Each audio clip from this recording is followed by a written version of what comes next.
সাকিবের না খেলতে পারার কারণটা ক্রিকেটীয় কারণ না। মুশফিকুর রহিম ওয়ানডেতে থাকছে না। বিসিবি সভাপতিকে একই প্রশ্ন করেছিলাম যে এত সব আয়োজন গ্ল্যামারের জন্য, বিপিএল ভালো করার জন্য, আসলে মাঠের ক্রিকেটে যদি বাংলাদেশ ক্রিকেটের সবচাইতে বড় তারকা সাকিব আল হাসান না থাকে, যদি তার না আসা হয়, সেক্ষেত্রে আসলে বিপিএল গ্ল্যামারটা হারাবে কি?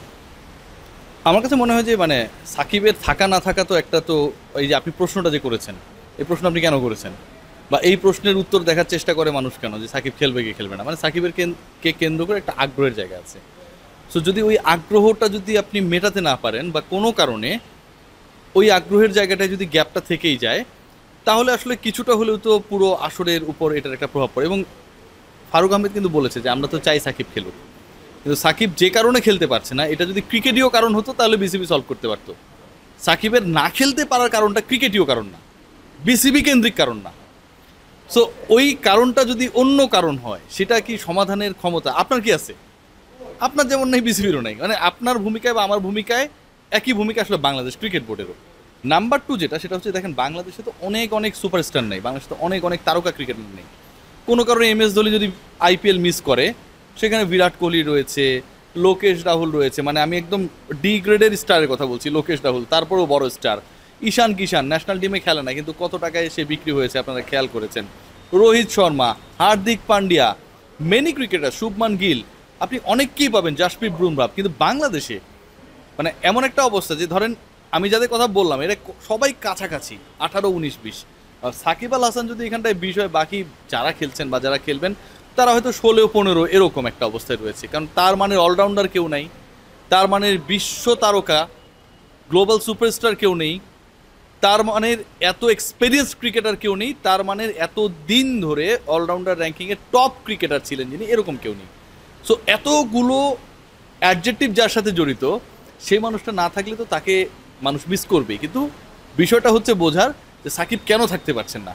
সাকিব যদি ক্রিকেটীয় কারণে না থাকতে পারতো, উই ক্যান ব্লেম বিসিবি, যে সাকিবকে আপনারা এখানে নিষিদ্ধ করে রাখছেন, 10 মাসের নিষেধাজ্ঞা দিচ্ছেন, 2 মাস কমায় দেন, ও খেলুক।